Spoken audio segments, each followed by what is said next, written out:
¿Qué tal? ¿Cómo están? A continuación, observaremos algunos de los impuestos que se aplican en Colombia. Inicialmente, definiremos lo que es un impuesto. Un impuesto es un tributo que se paga a las administraciones públicas y al Estado para soportar los gastos públicos. Estos pagos son obligatorios y exigidos tanto a personas naturales como a personas jurídicas. La colecta de estos impuestos es la forma que tiene el Estado para financiarse y obtener recursos para la realización y desempeño de sus funciones. Este sistema impositivo se origina en la Edad Media, época caracterizada por la existencia de los señores feudales y pequeñas propiedades pertenecientes a dichos grandes señores, los cuales podían disponer libremente de estos a través de la explotación directa que era otorgada a sus cortesanos, a cambio de trabajar sus tierras, cumpliendo así prestaciones tanto de carácter personal como económico, que eran impuestas de manera arbitraria. No obstante, mencionados vasallos se encontraban divididos en dos categorías: los hombres libres, que no podían ser sometidos a trabajos serviles, y los siervos, que eran sucesores de los esclavos. Sin embargo, es importante que dicho estilo de vida se caracteriza por tener una economía rural, en la cual se pretendía que en el campo solo se produjera lo necesario para el consumo y el uso de sus habitantes. Ahora bien, tenemos que los elementos de la obligación tributaria son sujeto activo, sujeto pasivo, hecho generador, base gravable y tarifa. El sujeto activo es aquel a quien la ley le faculta para administrar y percibir los tributos en su beneficio o en beneficio de otros entes. A nivel nacional, el sujeto activo es el Estado, más concretamente en representación de la Dirección de Impuestos y Aduanas Nacionales, DIAN. A nivel departamental y municipal son estos quienes se encargan de percibir dicho tributo. Sujeto pasivo. Se trata de las personas naturales o jurídicas obligadas al pago de los tributos siempre que se realice el hecho generador. El hecho generador es la manifestación externa de un hecho económico que hace que surja la obligación de pagar impuestos. Base gravable es la unidad de medida o valor monetario sobre el cual se aplica la tarifa del impuesto para establecer el valor de la obligación tributaria. La tarifa es el porcentaje fijado por las autoridades que las personas naturales y jurídicas declarantes deben aplicar a la base gravable y en esta medida asumir la carga tributaria. Los impuestos se clasifican en tres: nacionales, departamentales y municipales. Dentro de los nacionales tenemos impuesto sobre la renta y complementarios, impuesto sobre las ventas, gravamen a los movimientos financieros, impuesto a la riqueza, impuesto sobre la renta para la que adquiere, impuesto al consumo, entre otros. Los departamentales: impuesto al consumo de bebidas alcohólicas y cigarrillos, impuesto de registro. Municipales: impuesto predial, impuesto de vehículos, impuesto de industria y comercio. A continuación, daremos alguna pequeña descripción de los impuestos mencionados anteriormente. Impuestos sobre la renta y complementarios.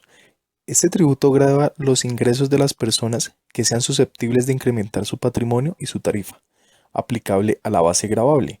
Depende del tipo de persona, bien sea natural o jurídica. Para este primer caso, la tarifa marginal depende de la base y oscila entre el 0% y el 33%, y se podría encuadrar en tres categorías: empleados, trabajadores por cuenta propia y otros. En el caso de las personas jurídicas, la tarifa es del 25%. El impuesto complementario del impuesto sobre la renta es el de las ganancias ocasionales, el cual se causa por la obtención de ingresos extraordinarios, es decir, que no corresponden a la actividad usual de las personas. Este impuesto grava la utilidad en la venta de casas o apartamentos poseídos durante 2 años o más. Grava las herencias, las loterías, las apuestas, las donaciones, entre otras. La tarifa general, desde la reforma tributaria del 2012, es del 10%, salvo las loterías, rifas y apuestas que tiene una tarifa del 20%. Asimismo, el legislador estableció algunas porciones de ganancias ocasionales exentas. Impuesto sobre las ventas IVA. Este tributo grava el consumo de las personas cuando compran bienes o servicios. Su tarifa general es del 16%. Esta podrá ser deducida en la declaración de renta. Gravamen a los movimientos financieros. Grava los retiros de dinero de las cuentas corrientes o de ahorros. La tarifa actualmente es del 4 por mil, la cual se mantendrá hasta 2018, fecha a partir de la cual se iniciará su desmonte gradual. Sin embargo, los retiros de las cuentas de los fondos de pensiones voluntarias no causan este impuesto. El tope para realizar retiros de cuentas de ahorro exentas es de 350 OVTs, lo equivalente a 9.897.650 pesos para el 2015. Impuesto a la riqueza. Grava la posesión de riqueza por parte de contribuyentes, personas nacionales o extranjeras que tengan inversiones directas o indirectas en nuestro país, que superen un patrimonio líquido igual o superior a 1.000 millones de pesos a 1 de enero del 2015. Impuesto sobre la renta para la equidad CRE. Este impuesto, creado en la reforma tributaria de 2012, aplica para las personas jurídicas y sociedades. Dicho impuesto presentó algunas modificaciones por la reforma tributaria del 2014, dentro de las cuales se destaca la clarificación de la depuración de la base gravable en cuanto a sus deducciones y la permanencia de la tarifa del 9%. Sobretasa al impuesto sobre la renta para la equidad CRE. Se creó con la reforma de 2014 y aplica a las sociedades y personas jurídicas contribuyentes declarantes del CRE que tengan como base gravable para la liquidación de dicho impuesto un monto superior a 800 millones de pesos.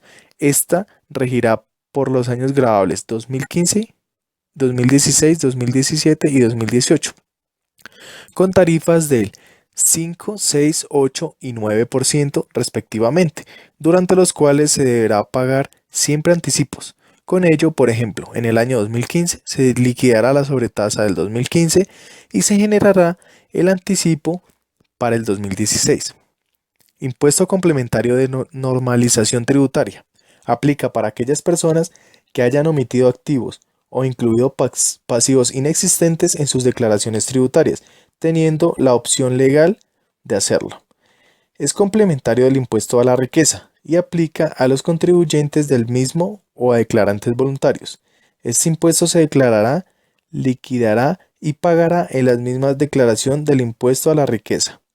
Los activos que sean objeto del impuesto complementario de normalización tributaria integrarán la base gravable del impuesto a la riqueza del año en que se declara el impuesto complementario.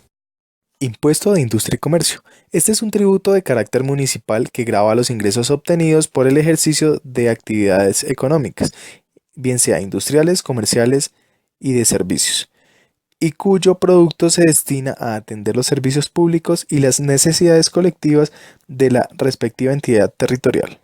Conceptos: las personas naturales están obligadas a declarar renta por su patrimonio bruto superior a 127.256.000 pesos, ingresos brutos superiores a 39.591.000 pesos, consumos con tarjetas de crédito superiores a 79.181.000 pesos, compras y consumos superiores a 79.181 pesos. Sistemas de determinación de la renta. El sistema de renta ordinario es de carácter obligatorio. Sistema de renta presuntiva. Este sistema parte de la base de que un patrimonio poseído en el año gravable produce una renta mínima. Esta renta mínima se determina aplicando al patrimonio del año anterior un porcentaje del 3%. La cifra que se obtenga de la operación constituye la renta presuntiva. Sistema IMAN para empleados. La reforma tributaria de 2012 creó un sistema alternativo y obligatorio para la determinación de renta denominado Impuesto Mínimo Alternativo Nacional, el cual debe ser aplicado por las personas naturales consideradas empleados para el cálculo de su renta gravable alternativa, que traduce en una depuración de la renta bastante limitada. Sistema IMAS para empleados. La reforma tributaria de 2012 también creó el Impuesto Mínimo Alternativo Simple, aplicable en forma voluntaria por parte de las personas naturales clasificadas en la categoría de empleados. Consiste en tomar los ingresos obtenidos y restarle los gastos y los costos señalados en la norma, con lo cual se obtiene la renta gravable alternativa a la cual se le debe aplicar la tarifa correspondiente. Con este tema concluimos. Espero que ese material haya sido de su agrado. Muchas gracias.